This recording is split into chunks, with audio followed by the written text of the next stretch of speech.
Hey VC, it's Trevor back with another Flat Round and Spun, here to show off my February acquired albums that I got the last few weeks. There are a couple that were in a video not too long ago, so no big surprise there. So, let's get to it.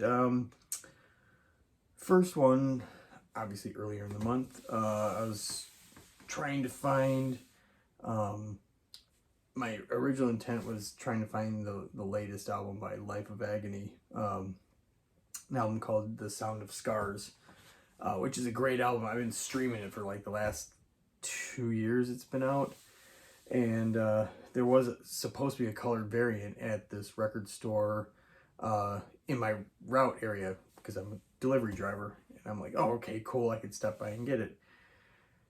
In their system, it showed it was in their building somewhere, but they couldn't find it. So I just rummaged through and stumbled upon another reissue of Nuclear Assault, Handle with Care, 1989.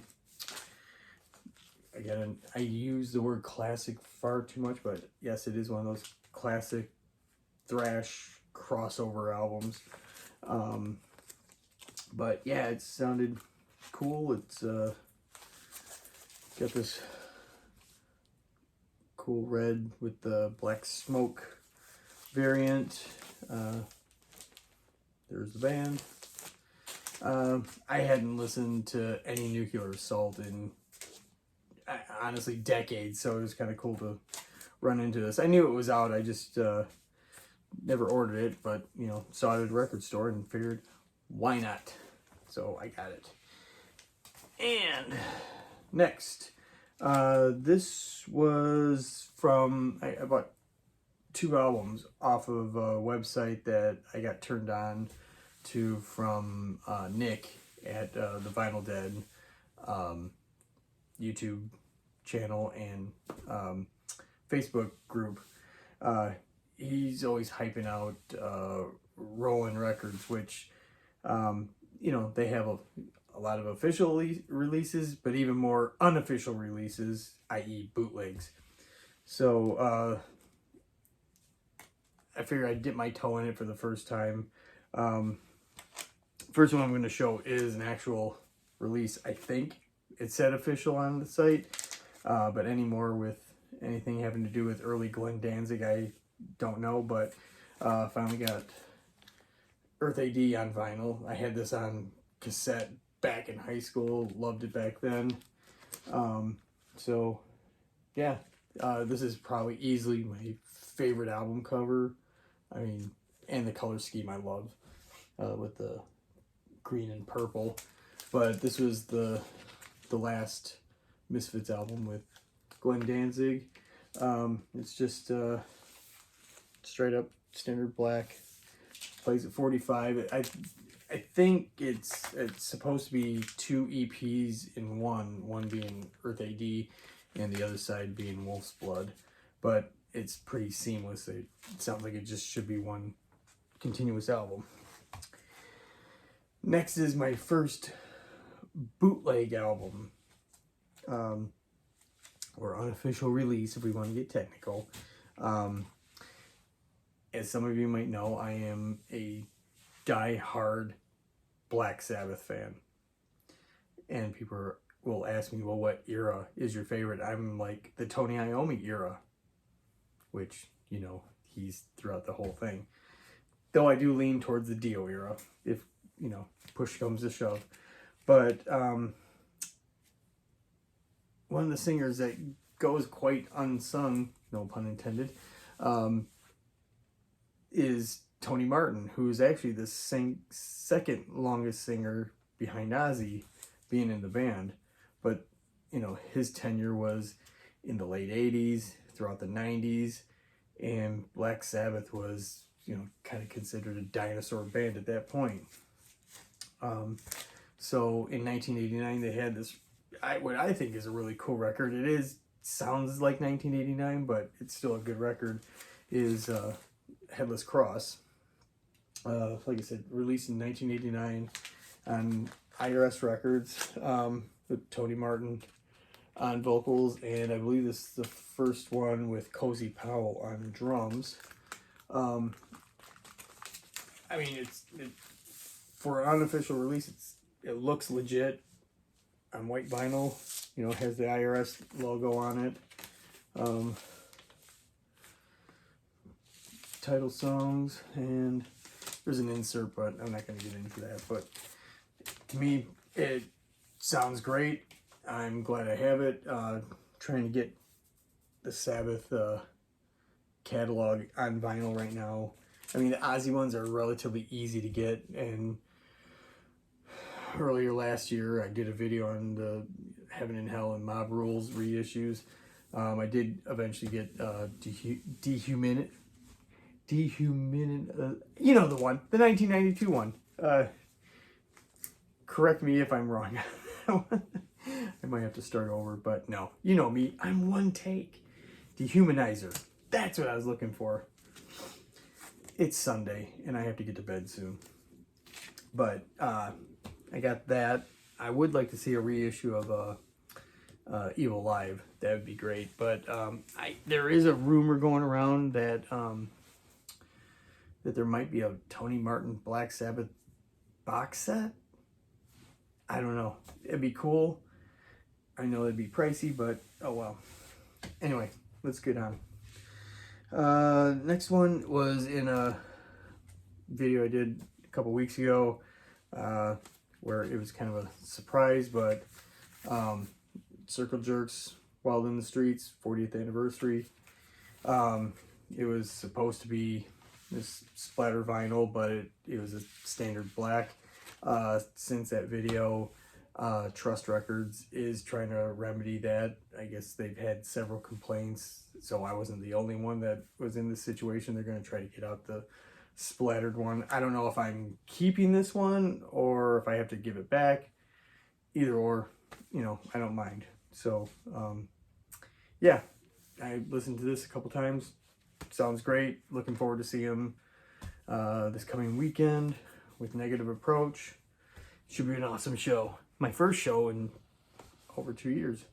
The other one, the contents are in the rack back here, but Skid Row box set, and we've all seen the unboxing videos of these, so again, I will spare you that time. Played them not long after I received this, and yeah, they sounded great, and it was nice to have Skid Row on vinyl.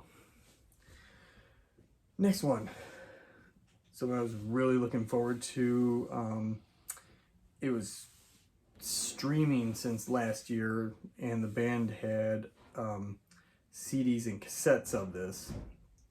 Some friends of mine called Voyager III, they were actually able to score a movie that was filmed. This is a weird backstory, but filmed in 1984. I guess the guy lost the budget for the movie, so it was incomplete. I think everything was shot, but something happened. But the films got lost in a vault somewhere. Well, somehow this company retrieved them, and everything looks great except there's no sound to it. All the sound was gone, so they had people meticulously dubbing it, even though it's all in English. So, and since there wasn't any dialogue in it, there wasn't any music either. So I guess these guys contacted Voyager 3 and they were able to score it. And was it Death Waltz, Mondo? This is my first time getting one of these records, but they put it out on vinyl. The movie called New York Ninja. I have yet to see it, but I'm really proud of my friends able to do what they've always wanted. They always wanted to score a movie, and here it is. And really cool color variant. It's called Plutonium Green. It's nice with a nice orange swirl in there. Very badass.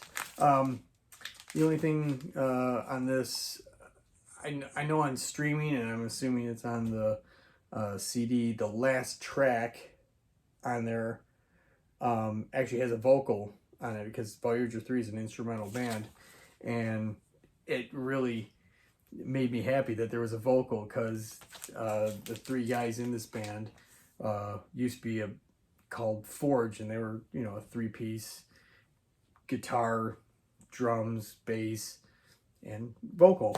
And you know, there's still a three-piece, but instead of the bass, Steve switched over to keyboards. So if you like 80s synth soundtrack kind of music, this is it. Voyager III, New York Ninja. On vinyl, I believe this is sold out. So, but definitely stream it. It's awesome. Kind of in the same vein, I'm trying to figure out how I discovered this artist. I think it might have been like on Apple, kind of like, this is new, try it out. Because the album cover looked cool, and it definitely didn't sound what it looked like. But this is an artist called Carpenter Brute, and the album is called Leather Teeth. Apparently this is a trilogy, because I think next month, I think Leather Terror, the second installment of this trilogy, comes out. But Carpenter Brute, same thing like Voyager 3, very 80s sounding. He has kind of, what some of the songs on here kind of remind me of some that you would hear on the old TV show Knight Rider. So this is really cool too. So I would highly recommend Carpenter Brute, Leather Teeth. Yeah, just standard black. But yeah, it's cool. Should I see if I can get the artwork here. Very comic book looking too. Like, I guess it's supposed to be the bedroom of this serial killer, maybe? I don't know. But it's pretty cool. And lastly, which I'm sure you guys are like, oh my god, stop. I got this in Friday? Yeah, Friday. This one, I thanked him in a email, but Josh from the Flipside Vinyl Community with JC, he does these coming soon videos every week, and he showed off this one, and I pre-ordered it right away. It was a band that I was familiar with. I've heard of them, but I never really listened to them, because Lars Ulrich, who is like a rogue scholar when it comes to the new wave of British heavy metal, he would drop their name, not as much as Diamond Head, but you know, he'd drop off this name of the band Angel Witch, and they're reissuing their debut from 1980, and I streamed it, because you could stream it. It is available on stream, and with a name like Angel Witch, and with artwork like that, you would think, I thought they were going to sound like Venom, and to my surprise, they sounded more like early Def Leppard, which, nothing wrong with that. I like early Def Leppard a whole lot, but this was cool, and you kind of saw a little sneak peek of it. They call it Jack-O-Lantern Orange, but again, sounds fantastic. They're kind of theme song, I guess you want to call it. They do a song called Angel Witch. If you listen to it a couple times, it will get stuck in your head. It is such an earworm of a song, but it's great. I'm glad I have it. So that is it for February. I do have a few things coming up in March. Got on pre-order. I'm going to try to hit more Friday new release stuff. And some stuff that isn't just, hey, look at my new stuff. I got a few things, few ideas lined up here. I would like to start doing an interview with bands. I'm going to probably shoot some video for the Circle Jerks Negative Approach Adolescence show coming up this weekend, so I'll probably do a concert review. So, because I'm just excited to see live music again. But anyhow, that's it. So anyway, there was going to be a channel I wanted to talk about? Oh, yes.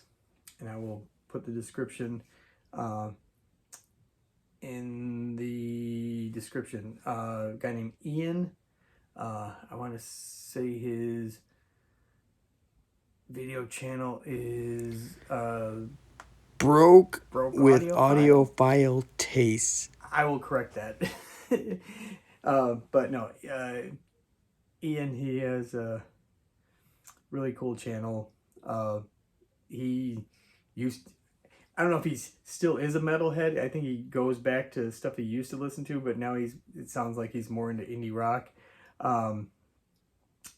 But no, it's a entertaining channel. So give him a subscribe and tell him I sent you. Anyway, everyone have a good week, and we'll see you soon.